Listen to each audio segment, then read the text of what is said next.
What's up, guys? This is Corey here with Toothless Reptiles in San Diego.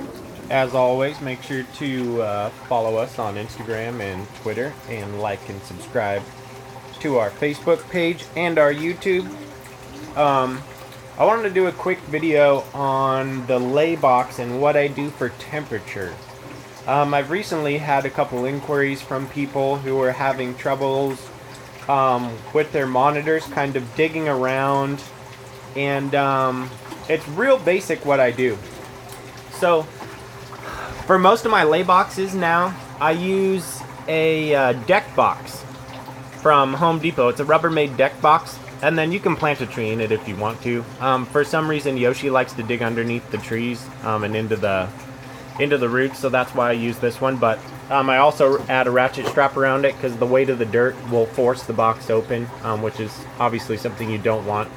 But as far as heating goes, I literally just plug in there's a 11 by 23, I believe, is the size from Bean Farm. It's a 32 watt heat mat, and it's not on a thermostat. Now this is where there's kind of been some issues I've seen, and I've had these issues. That's why I got rid of the thermostats altogether in the lay boxes. So what happens is the female water monitors are very smart, for one, but also they know what temperatures they want to lay at. So you'll notice, for any of you guys who have bred monitors, or if you've seen monitors digging around to lay eggs, they'll dig a little bit and they'll shove their nose in the dirt to probe for temperature. And then they'll dig a little bit and they'll shove their nose in the dirt to probe for temperature. Well, what happens is, if you have a heat mat at the bottom of your lay box and it's on a thermostat, and you have a probe in there that's trying to keep the dirt at, say, 90 degrees or 85 degrees or whatever you have yours particularly set at. Well, when the monitor gets down towards that, because they'll find out that, okay, I'm digging over here, now I'm digging over here, and it's getting warmer, so I'm going to keep digging this way, and the heat mat's down here. Well, when they start getting close to that heat mat, you're now introducing air. So that heated area is now becoming cooler. So they get down there and they're probing around. Well, now your thermostat kicks on. So your thermostat kicks back in and the heat mat starts heating back up. And then the monitor realizes, oh, it's too hot. And now they abandon that whole area and they fill it back in, start digging somewhere else. So they end up very confused. It takes a long time for a monitor to find a perfect spot to lay because the temperatures in your lay box continuously change, and it kind of messes with them mentally, you know. Obviously in the wild, they don't have any of that temperature variation. They can dig down from the surface and they can find a perfect spot, and there's so much thermal energy, you know, thermal heat in the earth, you're not going to get a huge variation in temperature like you would if you have a heat mat on a thermostat, you know. So I literally use a heat mat, and then I put a big piece of slate under all of this dirt on the bottom of my lay boxes, and it helps spread the heat out so you don't end up with a really concentrated corner of heat. So I have a huge piece of slate that's probably this whole area of the lay box, and then the heat mat underneath it, spreading the heat out, and then that heat mat is not on a thermostat. And generally they'll end up laying their eggs really close to the heat mat, even though I have temperature probes in there, and you can see that the actual media in the lay box, which if you look at my other videos you can see what I do for my media, but it's basically topsoil and peat moss, and I throw in some I think it's vermiculite and play sand, and then also I use the forest floor cypress mulch, and that's all mixed up in there. But it seems to hold humidity well. But what happens is that this material will actually get up to 110 degrees around. But when they start to dig down there and you introduce air, now that's lowering down. But it gives them a huge area of heat, and then this whole area will be a range, so they can find a perfect range. Another mistake I see is that people have heat lights over the lay area. If you're only heating your dirt from above, your monitor's not going to dig generally. So it's very helpful if you obviously heat from underneath, and then your surface temperatures of your dirt should be less than 85 degrees. Generally, I keep mine, the surface temperatures of my dirt, in the 81s and even the high 70s. So I don't put any heat elements over the top of my dirt, and then all of the heat elements are at the bottom, and it forces them to dig down. So as soon as they start digging, they notice that there's a temperature change and it's getting warmer, and they'll continue to dig.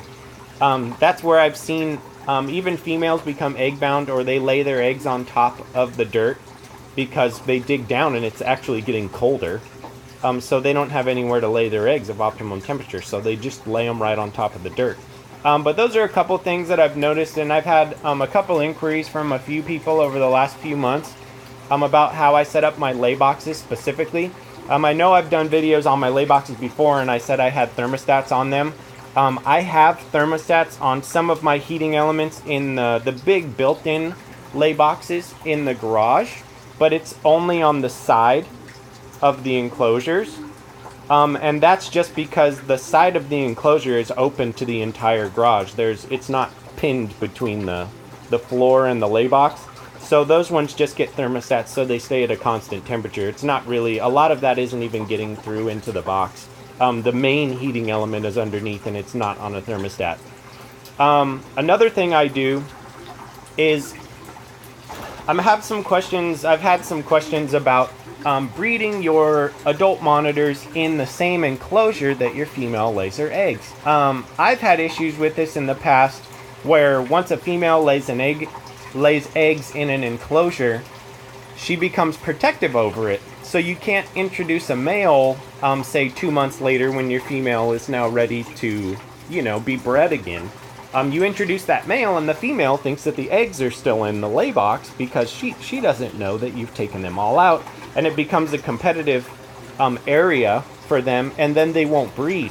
That's another reason why I started using these bins, because I have 3 huge breeding enclosures, and typically I only breed in the 2 larger enclosures that are in the garage. But when I do need to breed in an enclosure that a female has laid eggs in, it's very advantageous for me to pull this entire box out of the enclosure.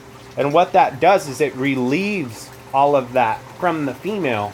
So now they know that the eggs are gone out of the lay box because the entire lay box is now gone. So generally, when I remove the lay box, I'll wait, a while, usually a month, before I introduce a male back into that enclosure for breeding. But there's no stress involved because the female has now lost all of that. So they're a lot less protective over the space, and they don't pull dominance as much, which is what I've noticed in my personal situation with my setup. It just seems advantageous to not have specific enclosures for females to lay because I have so many females that lay eggs. So like even up here in the sunroom, this is specifically Yoshi's enclosure. So she goes down into the garage and breeds, and then she comes back up here and she lays in this box and she loves it. So this box I hardly ever take out, but the other ones, it's very nice to have a removable lay box. And she's actually getting ready to lay a het sulfur clutch very soon, so she's gigantic. Huh, girl? Yeah. Yeah, so she's a little skittish right now because she is very big and she can't move very well, so she becomes a little protective over her space. But yeah, I just wanted to touch base on a few things which I've figured out over doing this for 12 years, and I'm still learning stuff all the time. And this kind of stuff doesn't come up until you have multiple females breeding. So it's kind of a cool thing that I've learned, and I wanted to share it with you guys. I've had a lot of questions about it, especially with people who want to breed and they don't necessarily have the space to have multiple enclosures for their females to lay and then have a male's enclosure and whatever like I do. So if you are going to use an enclosure for breeding and use the same enclosure for your female to lay in, it's very good to have a lay box that you can physically remove from the enclosure, which psychologically removes all of the stress from the female at the same time, which is neat. But feel free to comment and ask any questions. Like always, feel free to email me, Corey@toothlessreptiles.com. And we have a lot of clutches hatching out this year, and we also have some black dragon clutches hatching in February that'll be available to the public. And we're working on some cool projects. And as always, keep feeding.